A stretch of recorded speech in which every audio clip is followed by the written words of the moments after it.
मानाच्या महाराष्ट्र केसरी स्पर्धेचं अजिंक्यपद जळगाव जिल्ह्यातल्या विजय चौधरीनं पटकावलं। पुणे जिल्ह्यातल्या सचिन येलवारचा पराभव करत विजयनं मानाची गदा पटकावली। अत्यंत चुरशीच्या या लढतीत विजयनं फक्त एका गुणाच्या फरकानं अजिंक्यपद पटकावलंय आणि महाराष्ट्र केसरीच्या इतिहासात पहिल्यांदाच ही गदा जळगाव जिल्ह्यात गेली।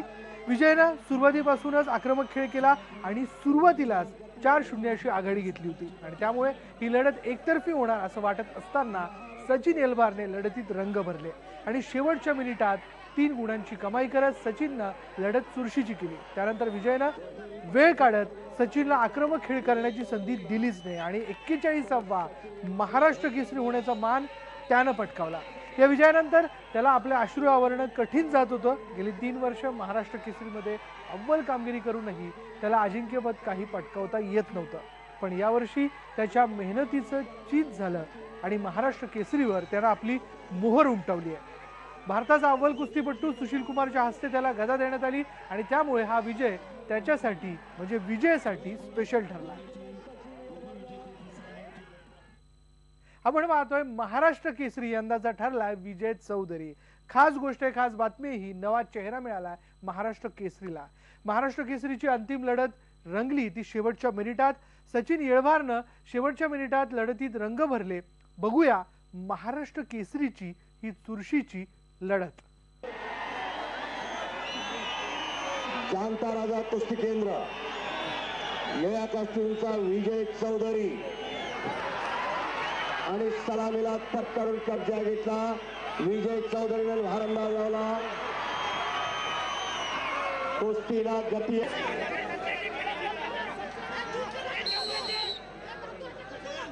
नकारात्मक कुस्ती केली तर ताकीद दिली जाते पैलवान।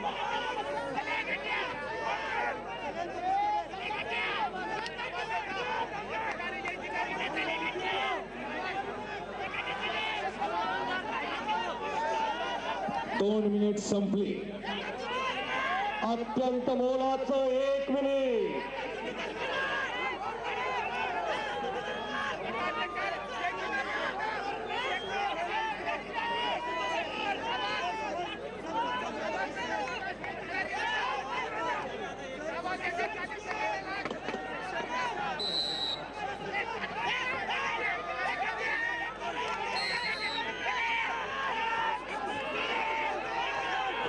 एकेरी पटाला लागला विजय चौधरी।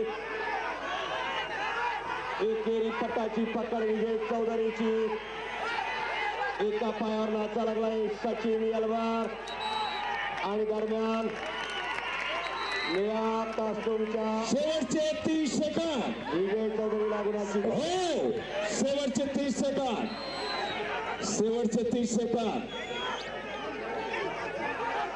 पटाला लागण्याचा प्रयत्न सचिन येलवारचा धुडकावलेला चौधरीनं 15 सेकंद प्रेमीची पकार आणि 2 गुणाची कमाई केली सचिन येलवारनं। भारंदाज लावण्याचा आटोकाट प्रयत्न करा। पाहिला हा शेवटचा क्षण कशा पद्धतीने रंगला। या विजयानंतर संपूर्ण चौधरी कुटुंबामध्ये आनंद उत्सव सुरू झाला। विजय आणि त्याच्या कुटुंबियांशी बातचीत केली आहे, त्यांची प्रतिक्रिया जाणून घेतली आहे आमचा सिनियर प्रोड्युसर अमित मोडकने। महाराष्ट्र केसरीला आज नवीन विजेता मिळाला विजय चौधरीच्या रूपानं आणि सध्या आपल्यासोबत विजय आहे। फक्त विजयच नाही तर विजयचं कुटुंब देखील आपल्यासोबत आहे आणि खास करून विजयचे जे कोच आहेत ते देखील आपल्यासोबत असणार आहे। विजयने जो आज जळगावकरांसाठी एक महत्त्वाचा विजय मिळवला त्याबद्दल आपण बोलणार आहोत। विजय, सर्वात पहिले तुझं खूप खूप अभिनंदन। हा विजय जेव्हा तू मिळवलास, जेव्हा पंचांनी तुझा हात वर केला त्यानंतर बराच वेळ तू रडत होता, काय अशा भावना त्यावेळेस तुझ्या मनात होते की तुला स्वतःला सावरणं कठीण जात होतं? सर, मी यासाठी खूप मेहनत केली। मी जेव्हा मेहनत 2 वर्षा पहिले केली होती तर मला हुलकून दिली होती गदानी, पण यावेळेस मी प्रॅक्टिस केली आणि मी ही गदा मिळवली। कारण 2 वर्षा पहिले माझ्या पायाची सर्जरी झाली होती, त्यानंतर मी परत येऊन मी कॉम्पिटिशन जिंकले, त्यामुळे मला खूप आनंद झाला। आजची जी लढत होती त्याबद्दल काय सांगशील? सचिनने शेवटच्या 15 ते 30 सेकंदात तुला जबरदस्त फाईट दिली, फक्त 1 गुणाचा फरक आहे। हो सर, सचिन पण हा खूप चांगला पैलवान आहे. स्टेट नॅशनल लेवलपर्यंत खेळला आहे आणि त्याच्याबरोबर खेळणं टफच होतं, पण मी थोडी स्ट्रॅटेजिक यूज केली होती आणि त्या स्ट्रॅटेजिकमध्ये मी सफल झालो. आणि काय स्ट्रॅटेजी काय होती तुझी? माझी स्ट्रॅटेजिक अशी होती की त्याच्यात मी पूर्ण कुस्त्या बघितल्या तर त्यांनी 4-6 मिनिटाच्या कुस्तीत 3 या 4 मिनिटं डिफेन्स केला पहिले आणि नंतर पुढच्या पैलवानावर त्याने अटॅक करून गुण घेतला. तर मी याचा अभ्यास केला, मी विचार केला की हा 3-4 मिनिटात गरम म्हणजे जे शरीराची बॉडी आहे ही गरम होते आणि नंतर हा अटॅक करतो. तर मी विचार केला की आपण जाता त्याच्यावर पहिले अटॅक करायचा, आपले पॉईंट प्लस करायचे पहिले आणि नंतर मग आपण डिफेन्स करायचं. आणि जे झालं ते झालं आणि त्याच्यावर पहिले पॉईंट घेतल्यामुळे त्याच्यावर प्रेशर आला आणि तो नंतर पॉईंट नाही येऊ शकला. बिलकुल अत्यंत स्ट्रॅटेजी घेऊन तू उतरला होता आणि नक्कीच कोचने तुला ही स्ट्रॅटेजी दिली असणार. परंतु जे आतापर्यंतचे पराभव होते त्याचं कुठेतरी प्रेशर होतं. आज जेव्हा तू फायनलमध्ये उतरला की सेमीफायनल पर्यंत जातोय, फायनल पर्यंत जातोय, पण ती गदा काही आपल्याला मिळत नाहीये, ते प्रेशर घेऊन कुठेतरी उतरला होतास तू. आणि दुसरं एक महत्वाचं म्हणजे तू मातीवरून मॅटवर खेळणार होतास फायनल. ह्या दोन गोष्टी कशा जमवल्या? नाही सर, मागचं काहीच प्रेशर नव्हता सर, कारण की मी मागचा काहीच विचार करत नाही. फक्त माझं एकच स्ट्रॅटेजी आहे की माझं एकच डोक्यात आहे की कुस्ती खेळायची आणि खेळत राहायचं, हेच माझ्या डोक्यात आहे. बाकी मी यश मला भेटो ना भेटो प्रॅक्टिस करत राहायचं आणि जे मी स्ट्रॅटेजी यूज केली त्यात मला यश भेटत गेलं. आणि नंतर मला कोचेसने पूर्ण गाईड केलं होतं की कसं लढायचं, काय लढायचं. मातीवर त्यांनी खूप प्रशिक्षण दिलं मला आणि मॅटवरचं पण दिलं, त्यामुळे मला खूप फायदा झाला. आपल्यासोबत विजयचे गुरु देखील आहेत. आजच्या लढतीत जेव्हा तो उतरत होता आणि सचिन येलवरचं त्याच्यासमोर आव्हान होतं, तुम्हाला किती तुल्यबळ प्रतिस्पर्धी वाटत होता सचिन?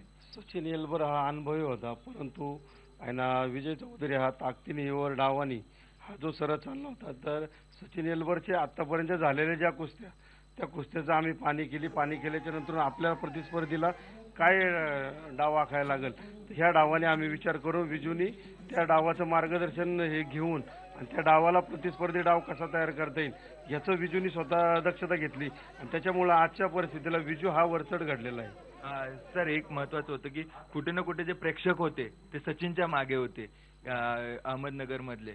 आणि अशा वेळेस तुमचा जो चेला आहे तो मातीतून मॅटवर जाऊन लढणार होता. त्याच्यासाठी तुमच्या डोक्यात आधीपासून काय प्लॅनिंग चालू होतं कालपासून की कुठे सचिनला अटॅक करायचा आणि काय सचिनचे प्लस पॉईंट आहे आणि काय विजयचे प्लस पॉईंट आहे?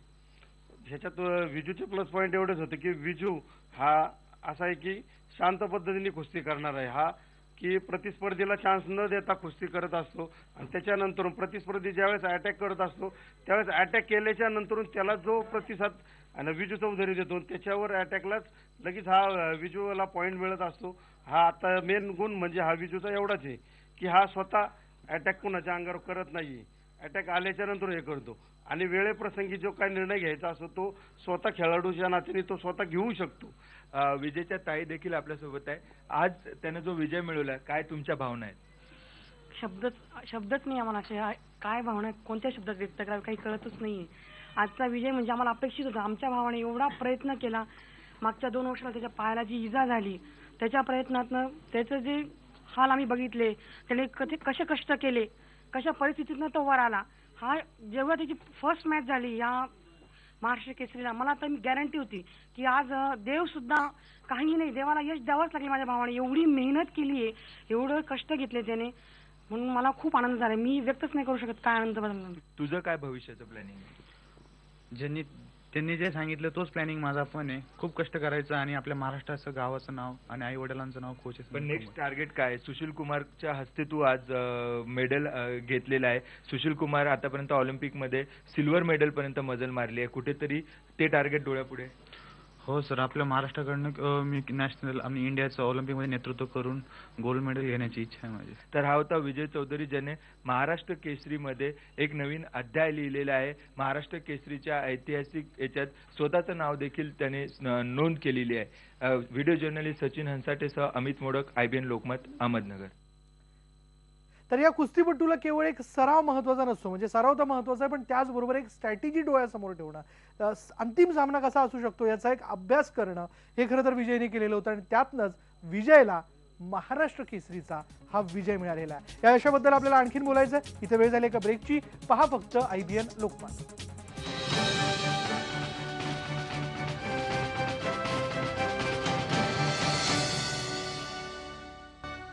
महाराष्ट्र केसरीच्या या अंतिम लढतीचं विश्लेषण केलेलं आहे. या लढतीसाठी उपस्थित असलेले तिथले पंच दिनेश गुंड यांनी. बघूयात त्यांनी काय म्हटलंय. कुस्तीचे आंतरराष्ट्रीय पंच दिनेश गुंड सध्या आपल्यासोबत आहे, जे तांत्रिक याचे प्रमुख होते या अंतिम लढतीसाठी. जी लढत तुम्ही आज महाराष्ट्र केसरीची आपण सगळ्यांनी बघितली, त्या लढतीचं वर्णन तुम्ही कसं केलं? अतिशय रंगतदार अशी लढत झाली. पहिल्या फेरीमध्ये विजय चौधरीनं सचिनचा बेसावधपणा हेरला आणि दुहेरी पटावर जे 2 तांत्रिक गुण घेतले आणि पाठोपाठ भारंदाज मारला, तीच कुस्तीची खरी कलाटणी ठरली. सचिन जर त्या ठिकाणी बेसावध नसता तर कुस्ती अधिक रंगतदार अवस्थेमध्ये गेली असती. आणि दुसऱ्या फेरीमध्ये सचिन आक्रमक झाला, पण वेळ कोणासाठी थांबत नाही. त्याच्यामुळे गुणांच्या अधिक्यावर विजय चौधरी हा 4-3 गुणांना या स्पर्धेमध्ये महाराष्ट्र केसरीचा मानकरी ठरला. या दोन्ही कुस्तीपटूंचं तुम्ही वर्णन कसं करा, किंवा खास करून जो विजेता विजय चौधरी त्याच्याबद्दल तुम्ही काय सांगा? मी विजय चौधरीला अगदी लहानपणापासून ओळखतो. शालेय स्तरावर, अखिल भारतीय आंतर विद्यापीठ स्तरावर त्यानं खूप प्रेक्षणीय कुस्त्या केलेल्या आहेत आणि खास या स्पर्धेच्या तयारीसाठी हिंद केसरी रोहित पटेलकडेही तो तयारी करत होता.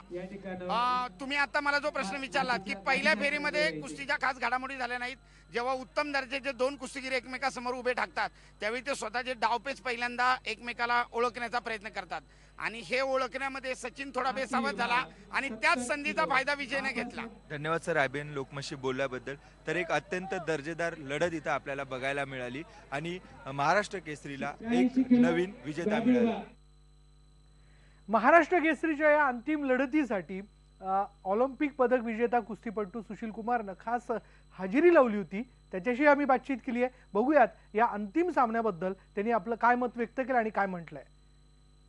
ऑलिम्पिक मध्ये भारताला कुस्तीत पदक मिळवून देणारे सुशील कुमार खास या स्पर्धेसाठी इथं आलेले आहे, महाराष्ट्र केसरीसाठी आलेले आहे. सुशील, महाराष्ट्र में ये कुश्ती का माहौल देख के आपको कैसा लग रहा है?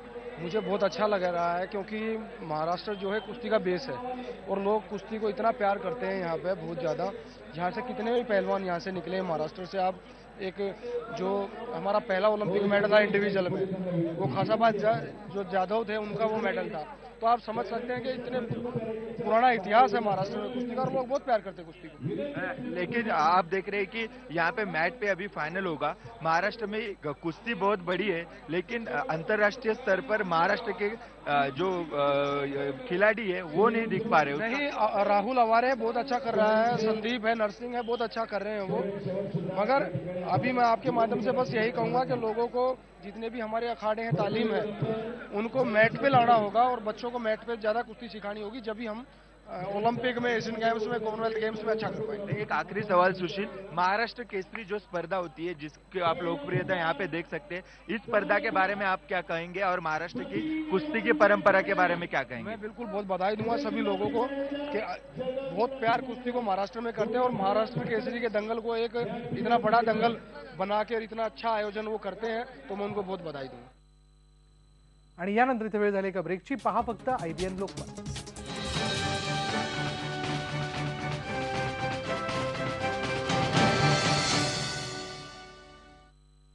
ज्या अहमदनगरमध्ये महाराष्ट्र कुस्ती स्पर्धा पार पडली त्याच अहमदनगरनं महिला कुस्तीपट्टू दिल्या.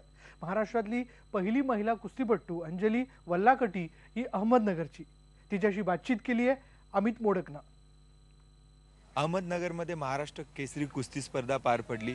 नगरला कुस्तीचा फार मोठा इतिहास आहे, एक परंपरा आहे, परंतु नगरमधली जी कुस्ती आहे ती फक्त पुरुषांपर्यंत मर्यादित नाही, तर नगरमधल्या महिला देखील या कुस्तीमध्ये मागे नाही आहेत. आणि आपल्यासोबत सध्या अंजली आहे, जी पहिली महाराष्ट्राची आंतरराष्ट्रीय महिला कुस्तीपटू आहे. पण मुली फारशा पुढे येताना दिसत नाही. तर काय मुख्य अडचणी महिला किंवा ज्या मुली आहेत त्यांच्या पुढे आहेत? कुस्तीला एक स्पोर्ट्स म्हणून त्याच्यात सहभागी होण्यापासून मुली का मागे राहतात? अजूनही मुलींची कुस्ती ही घरोघरी पोचलेली नाही आहे. जसं आपण महाराष्ट्र केसरी कुस्ती स्पर्धा घेतो, अशा छोट्या मोठ्या स्पर्धा मुलींच्या तत्वावर राबवल्या गेल्या पाहिजेत. आणि सगळ्यात महत्त्वाचं जे आहे, मुलींसाठी कोचचा प्रॉब्लेम आहे. कारण कुस्ती म्हटलं की थोडंसं पुरुषांना शिकवण्यामध्ये मर्यादा पडतात. तर त्यासाठी कोचेस वगैरे जी महिला प्रशिक्षक असतात त्यांना नेमलं पाहिजे. वेगवेगळे सेंटर चालू झाले पाहिजे. मॅटवरची कुस्ती चालू केली पाहिजे. आता जिल्हा म्हणा, शहर म्हणा, मी तर म्हणेल की तालुक्या पातळीवर राज्य राज्यासारखं संकुलन तयार केलं पाहिजे मुलींसाठी. सरकारने त्यांना दत्तक घेतलं पाहिजे. आपण पाहतो की जेव्हा एखादा प्लेयर असतो, मेडल घेतल्यानंतर गोल्ड मेडल घेतलं त्यांनी, कुठं इंटरनॅशनल मेडल घेतलं तर त्याला दत्तक घेतलं जातं. तर असं न करता त्यांची प्राथमिक अवस्थेतच त्यांना दत्तक घेतलं पाहिजे. कारण कुस्तीसारखा जो खेळ आहे अतिशय खर्चिक खेळ आहे. स्पर्धेला खर्च येतो, खुराकाला खर्च येतो. तर असा खर्च सामान्य घरातल्या मुलींना न पेलवण्यासारखा आहे. तर सरकारने थोडी दखल दिली पाहिजे. म्हणजे तालुक्यावर म्हणा, आपण राज्यस्तरावर म्हणा, मॅटचा पुरवठा केला पाहिजे. आणि खरंच जे महिला वगैरे प्रशिक्षित आहेत त्यांनी म्हणजे त्यांना प्रशिक्षण देण्यासाठी सांगितलं पाहिजे किंवा त्यांचे कॅम्प घेतले पाहिजे. तू जेव्हा कुस्तीपटू होण्याचा निर्णय घेतला तर तुझ्या पुढे काय आव्हान होते? तू कशी काय इतक्या दूरपर्यंत मजल मारू शकलीस? तुला घरातून पाठिंबा मिळाला, तुझे काय हे होते? तसं माझे वडील स्वतः कुस्ती पैलवान होते, त्याच्यामुळे त्यांना मुळातच आवड होती कुस्तीची. तर नवीनच मुलींच्या कुस्तीच्या स्पर्धा चालू झाल्या. कोणत्याच मुली जायला तयार नव्हत्या की कुस्ती म्हणजे फक्त पुरुषांचं क्षेत्र मानलं जातं, म्हणजे समाज काय म्हणेल ह्या गोष्टीचा बरेच जण विचार करायचे. पण मी म्हटलं की वडील स्वतः पैलवान आहे, वडिलांनाही पटवलं मी. त्यांचीही आधी इच्छा नव्हती की मुलींनी कुस्ती खेळावं म्हणून. तर वडिलांना थोडंसं मनवलं की जाते मी.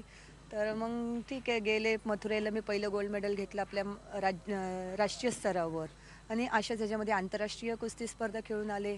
आणि खूप चांगलं क्षेत्र आहे. नक्कीच तुम्हाला पुढे जाण्याचं संधी खूप आहे या क्षेत्रामध्ये.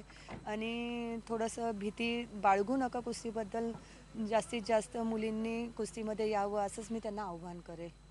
धन्यवाद IBN लोकमतशी बोलल्याबद्दल.